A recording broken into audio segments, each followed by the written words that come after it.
Jai Radha Madhava Kunja Bihari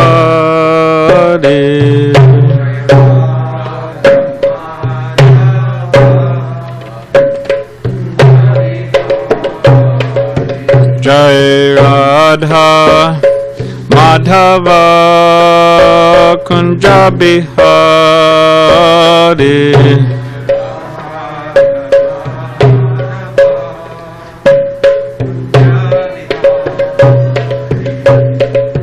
Gopijana Vallabha Girivaradari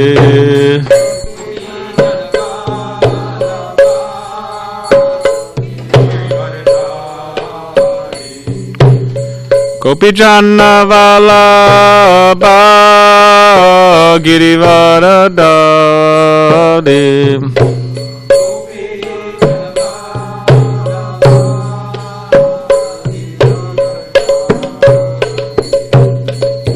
Yashodanandana Braja Jana Ranjana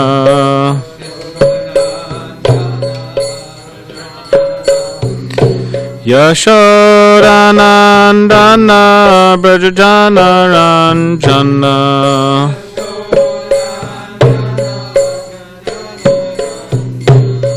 Yamuna Tira Vanachari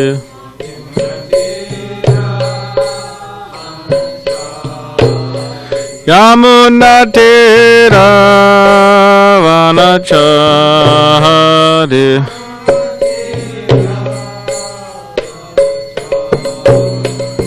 Jaya Radha Madhava Kunja Bihari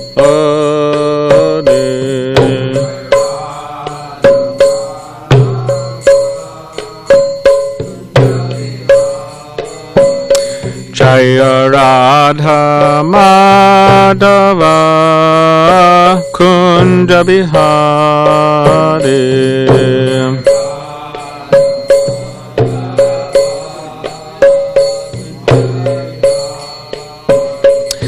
Jaya Radha Madhava Kunja Bihari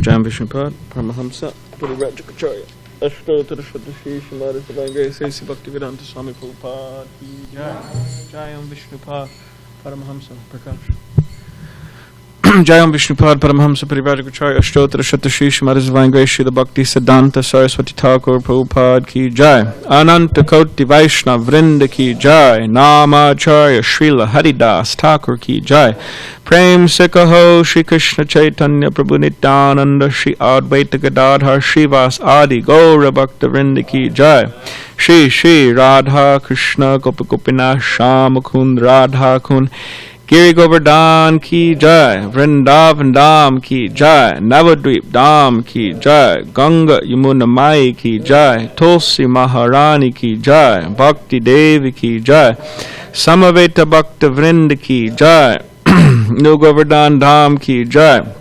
All glories to the assembled devotees. All glories to the assembled devotees. All glories to the assembled devotees. All glories to Shri Guru and Shri Gauranga.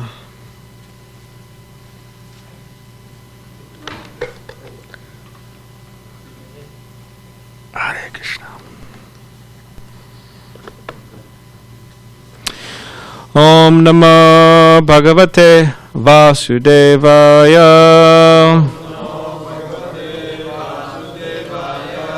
Om Namo Bhagavate Vasudevaya.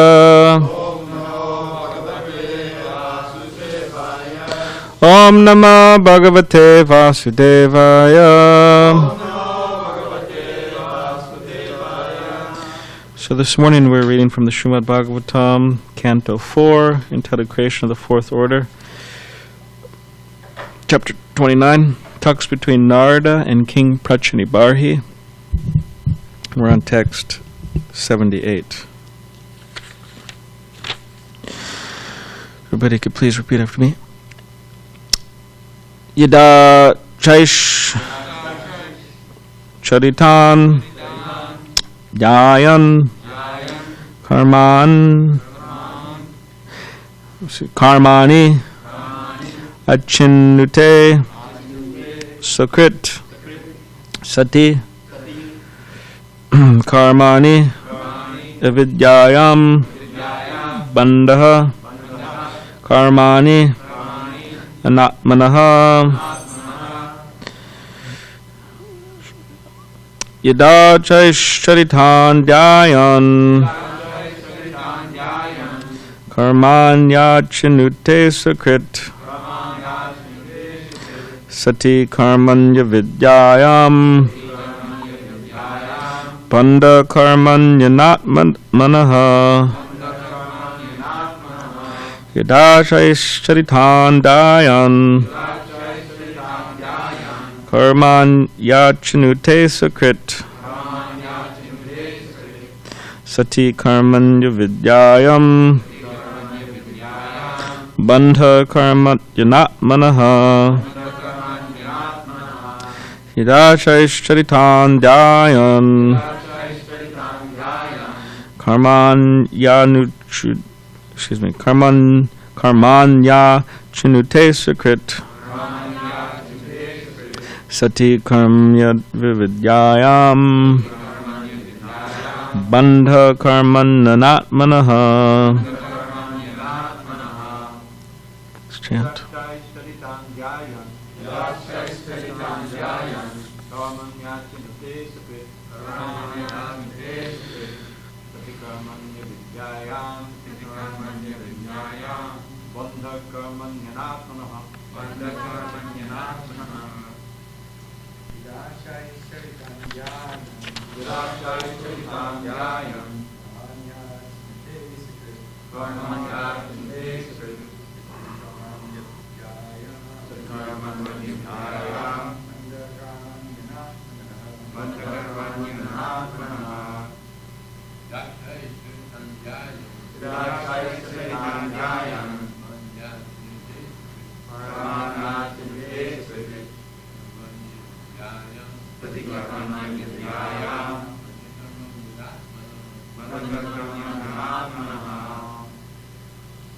Do you like to?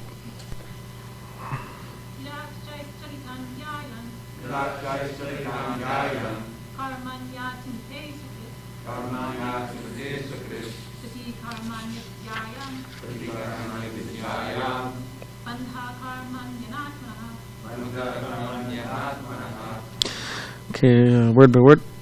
Yada, when akshayi, by the senses. Charitan, pleasures enjoyed. Dhyayan, thinking of. Karmani, activities. Achinute, performs. Sakrit, always. Sati karmani, when material affairs continue. Avidyayam, under illusion. Bandha, bondage. Karmani, inactivity. Anatmanaha, of the material body. Translation and commentary by His Divine Grace, A.C. Bhaktivedanta Swami Prabhupada. As long as we desire to enjoy sense gratification, we create material activities. When the living entity acts in the material field, he enjoys the senses, and while enjoying the senses, he creates another series of material activities. In this way, the living entity becomes entrapped as a conditioned soul. Purport. While in the subtle body, we create many plans to enjoy sense gratification. These plans are recorded in the spool of one's mind as bija, the root of fruit of activities.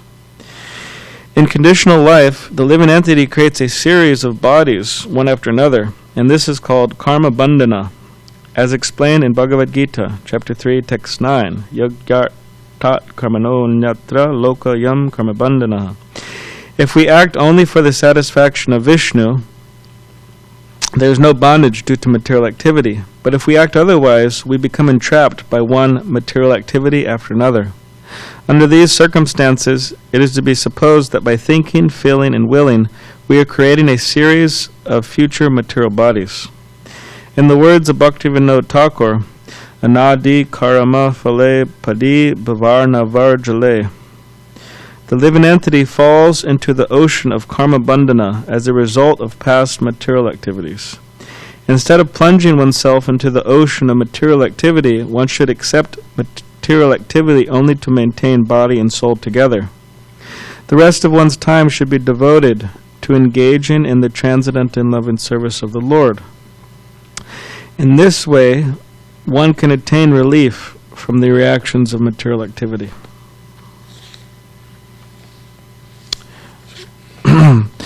Om Jnanatimirandasya Garanjana Shalakya Chakshulanamaditamina Tasmai Shri Gurave Namaha Kam Karidvachalam Pangam Langayate Ganem Yakipatamaham Bande Shri Gurunditaranam Pancha Kapadribhishcha Kripa Sindhu Bevacha Patitanam Bhavanebhyo Vaishnavebhyo Namo Namaha Jaya Shri Krishna Chaitanya Prabhu Nityananda Shri Advaita Gadadhar Shivasati Gauda Bhakta Vrinda Hare Krishna Krishna Krishna Hare Hare Hare Rama, Rama Rama, Hare Hare.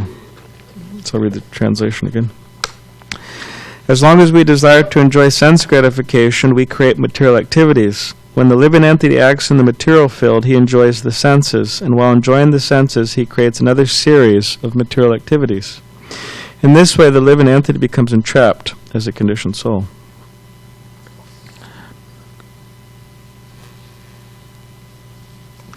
So you're taking Maharaj later, Glenn, to get his eye looked at? No, okay. He had some surgery. Cataract.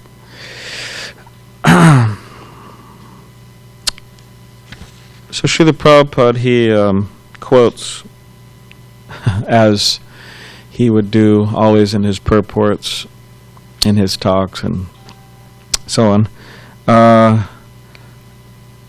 He quotes his previous acharyas, our previous acharya, Srila Bhaktivinoda Thakur. And he quotes one of Srila Bhaktivinoda Thakur's songs. Bhaktivinoda Thakur wrote a lot of songs. He said he wrote 100 books, which I take, some of those are song books. I'm not sure how many of them are song books, but... So, this song, he quoted one verse of it. I'll just read some more of the verses from this song, which is called Anadi Karma Phale, the reactions of beginningless karma, from Gitavali. So I'll read that now. Due to my past fruitive activities, and Prabhupada makes a point in the purport to this song. It says that this is a song sung by Bhaktivinoda Thakur depicting the conditioned soul. Bhaktivinoda Thakur is presenting himself as one of the ordinary human beings. So he's taken that mood of humility, or he's in the mood of humility, thinking himself to be conditioned soul.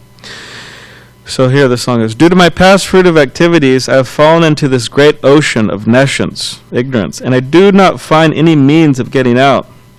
Day and night my heart burns from the poison of these worldly activities, and so my mind is not at all satisfied. I am always making hundreds and thousands of plans to become happy, but all these plans give me pain 24 hours a day. Indeed, I am being dashed again and again by the waves of the ocean of materialism. In addition, there are many thieves and rogues, of whom 6 are prominent: lust, anger, greed, envy, illusion, and madness. They are causing me great fear, and in this way, my life is coming to an end. The 2 thugs of mental speculation and fruitive activity have cheated me, misled me, and finally thrown me into the ocean of misery. Under the circumstances, my dear Krishna, O ocean of mercy, you are my only friend. I have no strength to get out of this ocean of nescience. So I pray to your lotus feet that you'll be kind, and by your strength lift me out of this ocean of suffering. Kindly lift up this fallen servant of yours and fix me as one of the particles of dust at your lotus feet. Please give this Bhaktivinoda shelter at your lotus feet. I am your eternal servant, but somehow or other I forgot you, and have now fallen into this entangling network of Maya. kindly save me. So there's so many wonderful points in this song, but one thing that I'm taught is that Srila Bhaktivinoda Thakur is not just saying, "Oh, I'm fallen and I forgot you, Krishna. I can't remember you," and listing his disqualifications, which he does do that, but he doesn't only do that. He also, very importantly, says, "Krishna, please save me. Please pick me up. Please engage me in your devotional service." So it's okay, and you could say necessary, for us to think like in these terms, thinking ourselves unqualified in so many ways, but we shouldn't stop there. We should pray. Please engage me in your service. Please save me. That's an important point, because sometimes within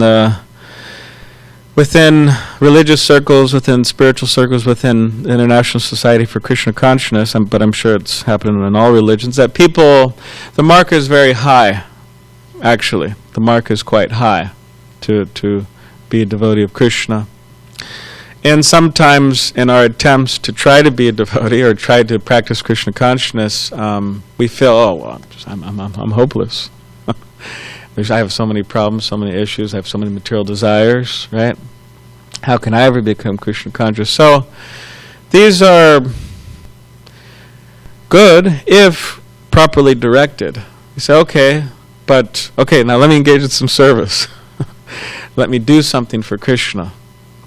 Let me engage in the 9 processes of devotional service, right? Shravanam, Kirtanam, Vishnu, Smaranam, Padasevanam, Archanam, Dasyam, Sakyam, Atma, Nivedanam.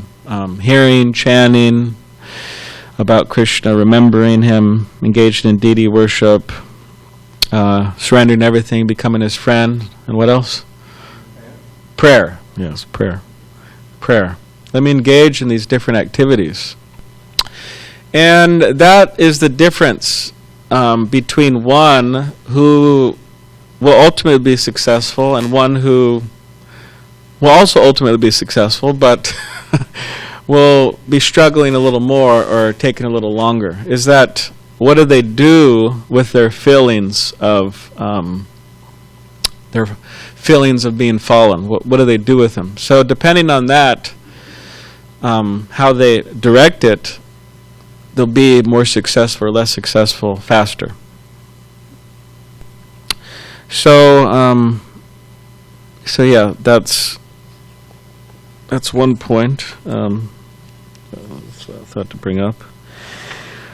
And also here in the particular verse that we're reading today, it says that there's this whole like a downward spiral going on, and that the soul, the people, they're attached to sense gratification, and then they engage in it, and then that creates more impressions and more desires, and it just keeps on going like that.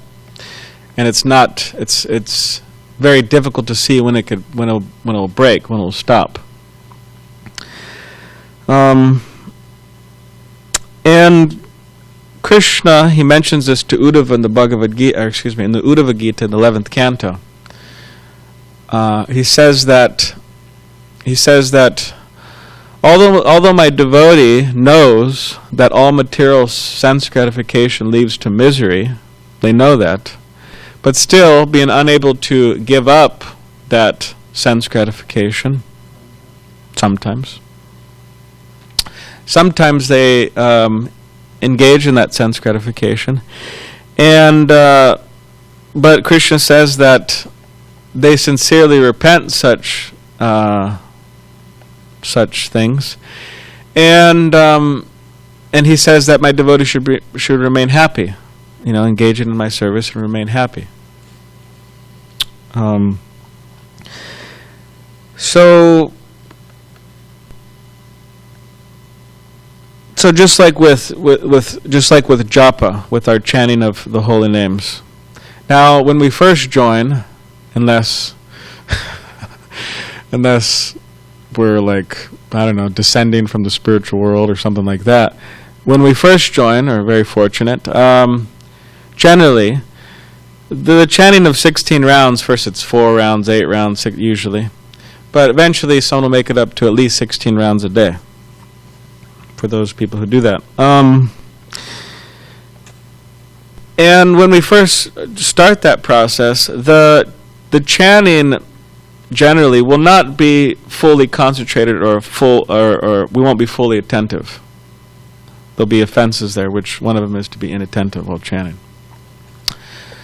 But as time goes on, through our determination and through our sincerity, and also, the mercy of the Vaishnavas and Krishna and purification and so on, the amount of time in which our mind wanders, in which our mind deviates, the things to which it deviates to,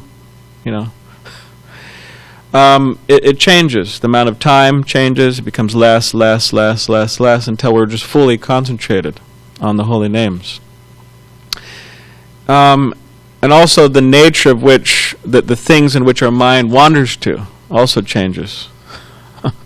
Just like I remember hearing a talk from my spiritual master, His Holiness Giriraj Swami, and he was saying how he was chanting japa and how his mind wandered from the holy name to Srila Prabhupada.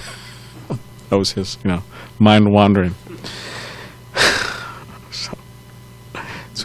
Good wandering. So pure wandering. So similarly, you could say that those who struggle with desires for sense gratification, with a sincere practice of Krishna consciousness, like Krishna says in the Uddhava Gita, it says sometimes. It doesn't say all the time. They're always falling down or something. It says sometimes they engage in materialistic activities or fruitive activities, sense gratification. So similarly, by the practice of Krishna consciousness, that will reduce into nil, to no, zero.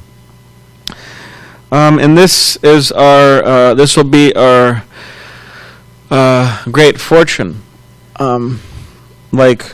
Because to enter Vrindavan, because we're trying to, you could say, enter Vrindavan. We're trying to enter in Vrindavan consciousness. So to do that, it says we have to, those material desires have to become, they have to be eliminated. And I think, right, Narottam Das Thakur, I believe, he's praying to Lord Nityananda, please remove these desires from material enjoyment, and only then I'll be able to enter Vrindavan. So you could say that's the ticket, the removal of these material desires, and could come by the mercy of Nityananda Prabhu, our most merciful Lord.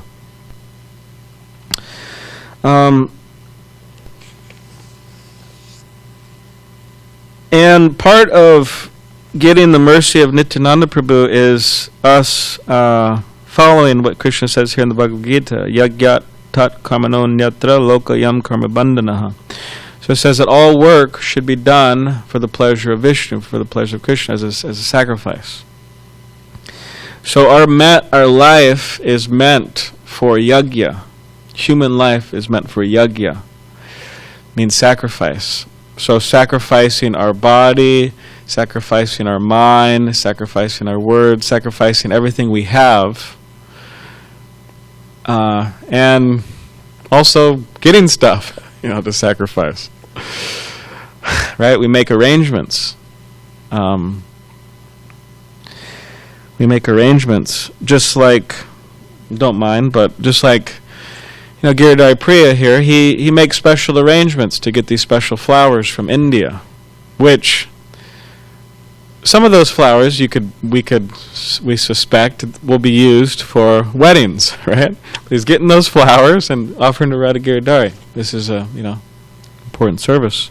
So not only do we want to sacrifice what we have within our possession, but we also want to obtain other things and sacrifice for the pleasure of Krishna.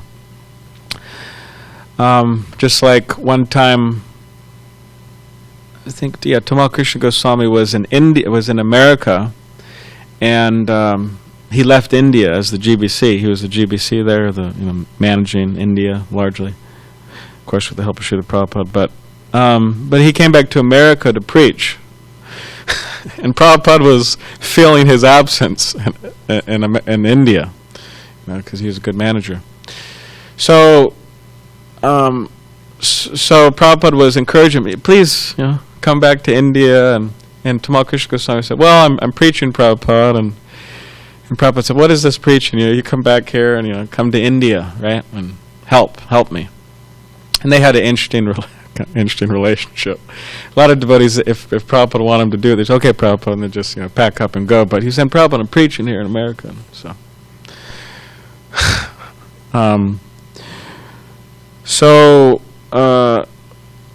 Just on a side note, but I heard that Tamal Krishna Goswami was taking lunch in Mayapur, and some devotee came and said, oh, Prabhupada wants to speak to you.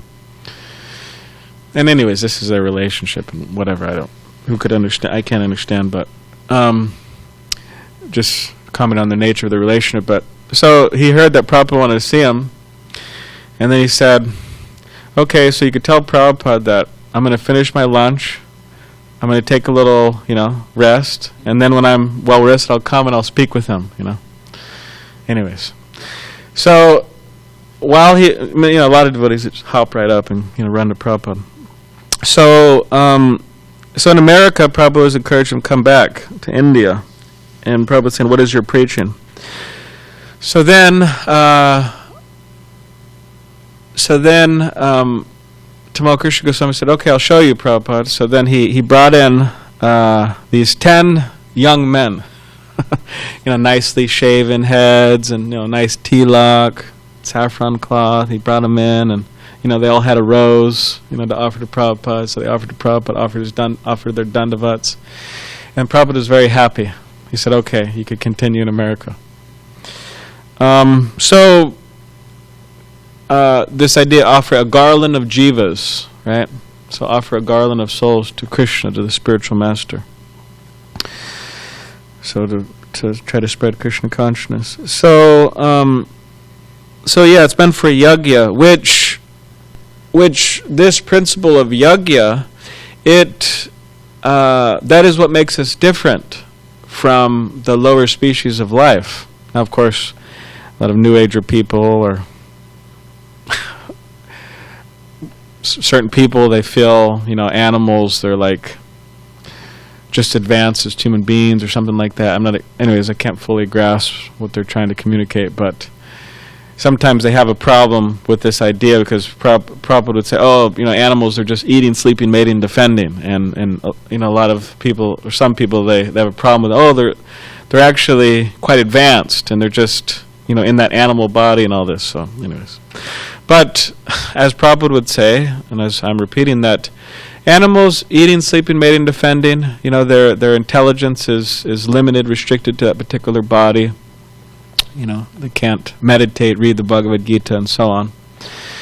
So the difference between animal life and human life is the principle of Yagya. And that's what Lord Rishabhadev says. He says, Nayam deho deha bhajam nirloke kashtan karman arhate vidbhajamye tapo divyam putra kayena sattvam shuddhi brahma saukyam tvanantam. So he says that to his sons, 100 sons. It's a lot of sons, 100 sons. Which one of them is Bharat Maharaj, who, and also 9 Yugendras are there. And we have, so he's preaching to them, and also it's in the Bhagavatam, so he's preaching to us. And as Javeda Prabhu made the point, Prabhupada spoke on this verse many times. I'm not sure how many times, but many times, at least 10. So what Rishabhadev is telling his sons, my dear sons, do not be like the stool-eating hogs, and dogs, just working hard for sense gratification. But you should engage in divine austerity,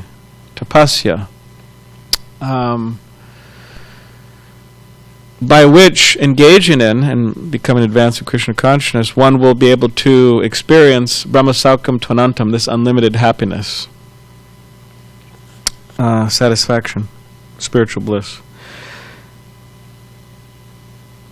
And this was, aside from Srila Prabhupada speaking on this verse many times, throughout his lectures and his books, he would mention this point over and over and over and over again, that human life is meant for Krishna consciousness, Yagya, sacrificing ourselves in Krishna service, which is, in that way, we're different from animals. And he would say that if people aren't doing that, then there's no difference between an animal and a human. And he would sometimes even very boldly, I mean, I don't know of anybody so boldly doing this after Prabhupada. Maybe there were some devotees who tried to pull it off, but like Prabhupada was in India and he was dealing with Mr. Seti, which became a very wonderful Vaishnava in this Juhu book, which took a long time to come from Australia due to COVID and all this, whatever. But now it's in the LA warehouse.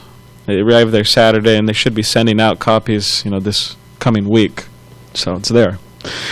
So in this Juhu book, this is also mentioned about Mr. Seti and how it glorifies Mr. Seti. But when Prabhupada first met him, he was at his house, and Prabhupada asked him in the morning, or he specifically asked him, he said, "What do you do when you get up in the morning?" And Mr. Seti said, "Well, I get up and I wash my face and wash my mouth and then I drink some tea and I read the newspaper and then I get up and then I go to work." And then Prabhupada said to him, "So, what's the difference between you and a hog?" That's like really bold, really. And Mr. Seti thought about it. He said, "Yeah, what is it? What is it?" Which Prabhupada was implying there that where's your spiritual life? You have to pray. You have to, you have to worship Krishna throughout your day, morning, noon, night. We have to engage in these things. Yagya. And I mean, for Prabhupada to say that, because in India they have more of a, you could say, understanding of the nature of hogs. Like if you're a city slicker, right, in SanDiego or wherever, it's not like there's a bunch of hogs running around the street. You don't really see them. They're at farms or whatever. I guess some kids, they see them at the fair or something. Or once a year they see them at the fair if they go. But it's not a common sight. But within India, within villages and Vrindavan to this day, and many villages, right, you see hogs running around. And you see what they do. You see what they do. The gross things they do. So, like one devotee was telling me, it's a little graphic, sorry, but one devotee was telling me he was driving to the Bhaktivedanta Manor, Rajendra Kumar. He was driving to the Bhaktivedanta Manor, and he was with a few sannyasis, Gunagrahi Swami, Tripurari Swami, another sannyasi. And they're going to see, Bhagavan Goswami, they're going to see him. So anyways, while they're driving there, I believe they're reading the Bhagavatam, and they're reading some sections like this, like I just mentioned, 5th canto, Rishabhadev, and don't be like the stool-eating hogs, right? So they're reading that, and all the sannyasis, they're talking about it and this and that. So then Rajendra Kumar, he was, he's the driver, assistant, all these sannyasis. So all of a sudden he looks over and he sees this truck, like packed full of hogs, like packed.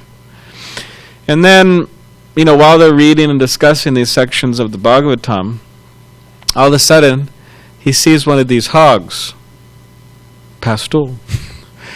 And then, that's gross sight in and of itself. But then, he's kind of looks over again, and he sees that the hog who pastul, it's there on the truck or whatever. He sees another hog start to eat it. Of course, this is common in dogs too. Like, anyways, some farmers were telling me that the dogs, they'll with the cow, dung and this and that. So it's a common phenomenon, right? So my point being is that for Srila Prabhupada to call Mr. Seti, what's the difference between you and a hog? I mean, Mr. Seti had experience of the nature of hogs. I mean, it's quite a punch, to the false ego. But if we ourselves think about this, I mean, we may not have so much of the experience, dealing with hogs or something. But if we think about the nature of hogs, or if we've seen them before, they're lowly creatures, doing such things. So Rishabhadev is saying, don't be like that. And just don't work hard, Don't work hard just for sense gratification. But there has to be some yagya, there has to be some sacrifice, there has to be service to Krishna. Just like for those engaged in household life. I mean, it's not that the money's just fallen from the sky. I mean, maybe some devotees would like that, right? Just kind of falling from the sky. But a person has to work hard for it. It just doesn't come automatically. So, but the difference from a devotee is that they take that and they engage it in Krishna service, they engage their life in Krishna service, and that's what's being recommended that we do, Yagya. And by doing that, we will be able to experience Brahma Saukyam Tvanantam, this unlimited spiritual happiness. Not this other happiness, insignificant happiness, but unlimited spiritual happiness in relationship with Krishna. So that's the award. A lot of times people want an award, they want some reward, they want something from it. Then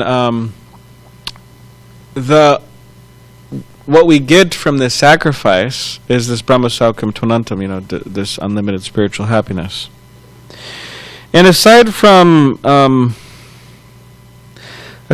us engaging in yagya, part of the yagya is to try to help others.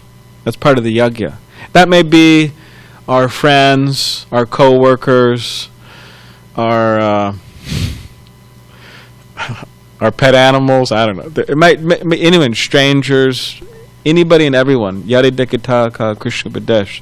Lord Chaitanya says, whoever you are, become a guru, and wherever you go, try to spread the teachings of Krishna. In this way, deliver the land. So there's a great need for this knowledge to be propagated, for people to understand that I need to engage in yagya. And we should try to fulfill that need, and we should know that it's just, the world is just so full of ignorance, actually. Like, the amount of ignorance that is going on right now is just frightening, actually. Just like my mother, she told me she's working at a grocery store. But she told me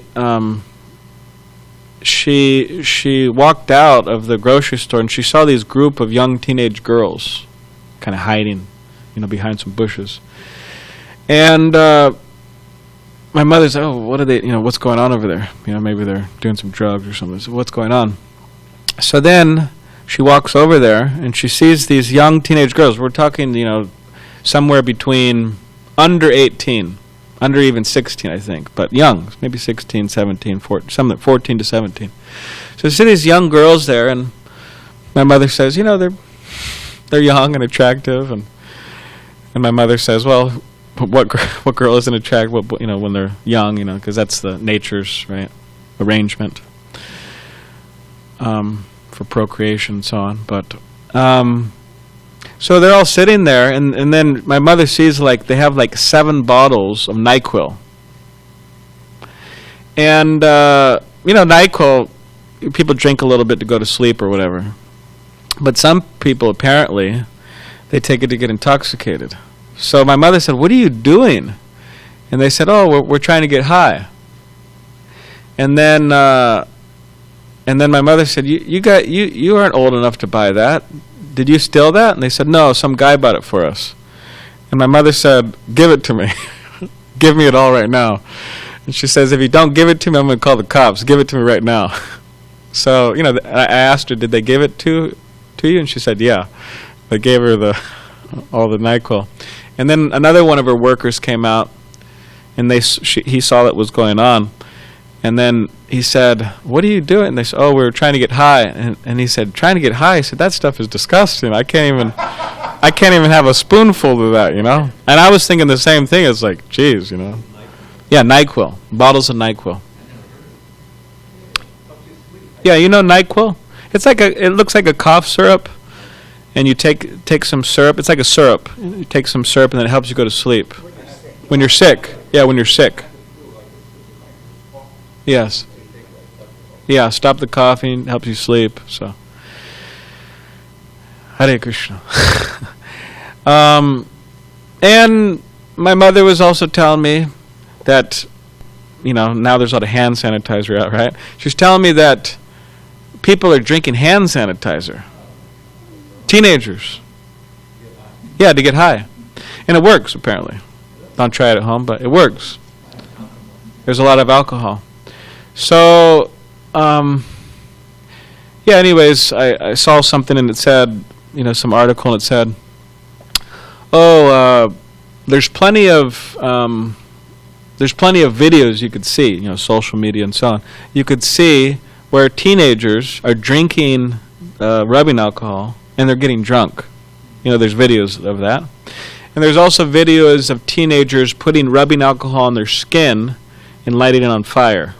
Of course, I don't know if they're trying to hurt themselves. They're just trying to have a good time. You get the good time. You get the hairspray. Sometimes they do that, and they get the fire. Similar stuff like that. But drinking rubbing alcohol, it's really gross. And also, it's pathetic, and people are really desperate. But interesting to note is that a lot of social media platforms now, whatever people agree with on what should be, what should be up and what should be taken down in terms of information. Certain ideas, opinions, and so on. What's interesting is that a lot of these platforms, they're not taking that down. They're not taking down, these kids drinking rubbing alcohol and getting drunk and, lighting their skin on fire. They're not taking that down. But they're taking other things down. Certain ideas that people have. Yeah, conspiracies and so on. Or whatever. Yeah. So, which, anyways, it's another discussion. But now, whether or not people agree that those things should be taken down, the fact is they are taking them down, largely. But aside from that, I would say most people would think that, hey, they should take that down. They should take down kids, they're kids. Teenagers are kids. Kids drinking rubbing alcohol and getting drunk. They should take that down immediately. Why? Because other foolish kids will get the same foolish ideas and do the same, things. And, there's also been kids who've been hospitalized from it, by the way. Also some deaths. Yeah, also some deaths, My mother also said that to these kids who were drinking NyQuil. She said, "You're trying to get high." She said, "You're not going to get high. You're going to, ruin your liver. What are you doing?" So, anyways. she's also doing some book distribution up there, so she's trying to, she's got some racks and, going to the stores, and she's giving a bunch of people books that she meets, and, she's really passing out she's the only person there in Grants Pass passing out books, She's did, I think last year, just for the pleasure of the devotees, but last year she did, hundreds of books. We have boxes of books, so that's nice. So, there's a lot of that stuff going on, and we should try to be a good example, and try to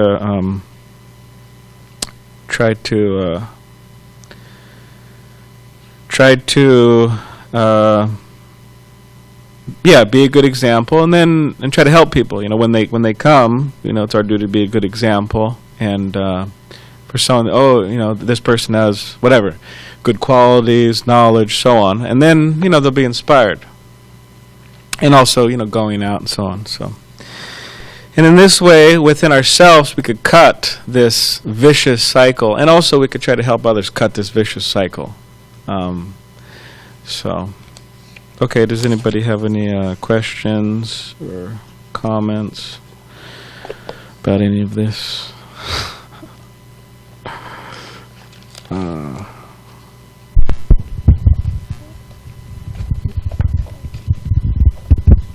Went a little over time, sorry about that. Thank you, Balaram. Thank you. I think it goes without saying, everybody's trying to help everybody. Yeah. Any pious person is trying to help. But key to our understanding is that if we're not presenting the message of Guru and Gauranga, if we're not presenting Shastra as it is, then your attempts to help inevitably will have some element to it that doesn't help. Yeah. We want to be careful that we're helping people, not harming people. And part of that, as Rajendra Prabhu said, is presenting the message as it is, as Srila Prabhupada taught us, and not changing and diluting it in so many different ways. Which is harmful for people, because you have the whole deviant sects of India, the 12, right? The owls and the bows and the Sakhi Bekis and the Granganagari, all these different groups, and they all worship Lord Chaitanya to their conception, right? And Prabhupada would even say sometimes, they're chanting Hare Krishna, they'll gradually get purified and so on. So it's not that they're not worshiping Krishna, they are, but, many lifetimes. They are, but they're deviant because they're changing things. There's a lot of misconceptions going on there, which we won't get into all the details right now. So we have to be careful that there's no need to change anything. We should just be like post men or post women and just deliver. It's not that a package comes and, all right, let's see what's in there. You rip open the package and, hey, I need some new socks. I'm going to take these socks and I'm going to leave the sweater. It's just, get the package and, deliver it nicely, and that's it. What to speak of these guys, sometimes during Christmas and so on, you get these guys stealing packages, so. And also being a good example, because, people want to come, they'll want to see good examples, I read, so many nice, things in the book, okay, and, where's the example? So that's there too. Another thing, we have Jessica here, Bhakti and Jessica, Nashville, Tennessee, right? You're there? So she's been visiting here for a few days, and I think you're leaving today, right? Around noon. So just so devotees know, she's been tuning into our classes and kirtans here, and just for the encouragement of the devotees, I asked her why she picked, because she said largely she's listening to the SanDiego channel, and I asked her why, and you said that. I was going to different, channels throughout the world, because, there's Europe and India and America, different. And she said I was looking, and I kind of was inspired by, the classes and kirtans. So, thank you very much for the encouragement. Encouraging to us who are trying to, do something here. Yeah, Tapas Ki Jai also. Janardhan Ki Jai also. Yeah, so thank you for visiting and for listening. Hare Krishna. Okay, so any last comment or yes?